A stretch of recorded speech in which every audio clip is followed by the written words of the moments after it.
The March for Science is a national movement stemming all the way from Washington, D.C. There are 15 marches in Michigan alone, including this one right here in Lansing. Roads are closed, homes have been destroyed, and floods continue to linger. According to the Ingham County Drain Commissioner, it's all a waiting game. As you can see, several protesters are behind me. They're cash in transit workers for G4S and Fidelity. They're sick and tired of the cash in transit heists and are marching straight to Parliament to let them know that they deserve more protection. With the swipe of a Metro card, New York residents put their trust in the MTA. Besides the shot, washing your hands or using hand sanitizer can decrease those chances. Thank you. Scan. Thank you. Thank you. After scan.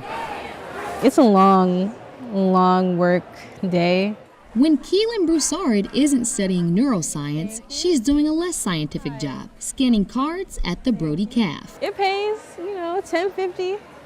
That's all that really matters. Like other students, she spends a lot of her time trying to make money with not one, but... I have 2 jobs. Unfortunately, we're getting to the point now where they are working too much. The Trump administration is looking to cut almost $4 billion in annual funding for student aid programs, which could cause students who are already working hard towards their education to work even harder just to stay in school. Part of the motivation behind getting another job is because I wanted to start paying off those loans. The proposed 2019 fiscal budget could eliminate loan forgiveness and freeze the federal Pell Grant, a grant that makes it possible for kinesiology senior Jennifer Nachevsky to be in school. And if I'd had to leave just because they decided to take away government aid or lessen the government aid that it's given, I don't know, it just really stressed me out and really upset me. If this budget proposal passes, They're not going to be able to do the work they wanted to do. They're going to have to look for a job that pays more. Yeah, I'm definitely going towards jobs that pay me more than something I'd rather do, because they're just like in the back of my head. I always have all this debt. For now, Jennifer will be thinking about paying off her student loans in a few months, and Keelan will be back at the CAF scanning cards. I gotta get that money. You feel me? Be right back.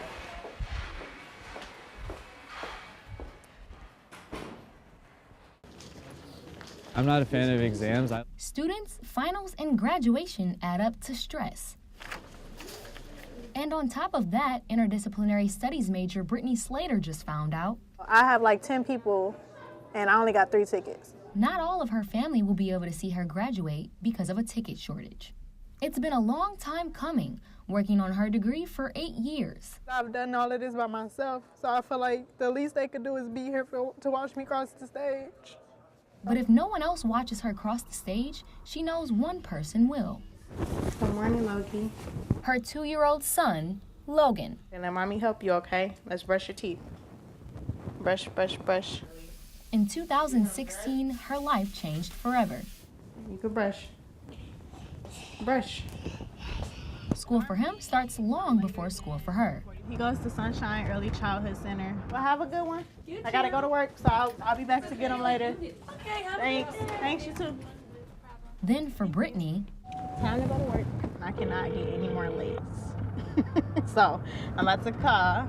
she isn't passionate about her job, but she has to work. And I literally have a picture of Logan sitting on my desk when I go to work to motivate me to not walk out, because I legit want to walk out every shift. It's all about Logan. He gave me a purpose. I went through that stage of how am I going to do this with him when I barely could do it by myself. He even helped her through her depression. He's the light of my life, literally. And when she walks across the stage, he'll be right by her side. In East Lansing, I'm Treasure Roberts, Focal Point News. Shush, yes. Fellowshipping on the lawn seems enjoyable, but this was not Yvette Krief's choice. 2 weeks after I paid my rent, they sent me an eviction notice after I paid everything in full. SoCo, a social housing company, is supposed to provide affordable residential housing for low-income households. But Yvette says there are constant hikes in rent. It goes up every single year. Approximately 29 families have been forced to sleep outside for 3 nights after being evicted from Steen Villa apartments. As you can see, their belongings are covered in tarp, and even some nights it rained. Women, children, families are all out here wondering where they will go next. Economic Freedom Fighters member Isaac Goliath came to support former residents. I feel like I can cry because our people are treated like less human. There's children here, there's women. I saw another woman is pregnant but is sleeping outside. They depend only on fire here. Nobody cares. He's going around saying that nobody wants to pay rent, and that's not the case. There's people paying their rents and they are still being evicted out of their homes. Why? Why do they do that?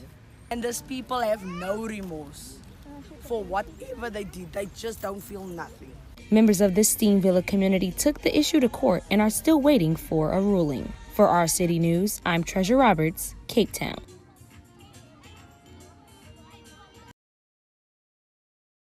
Good evening and thank you for joining us tonight. After a successful launch 3 weeks ago, North Korea fired a second long-range missile.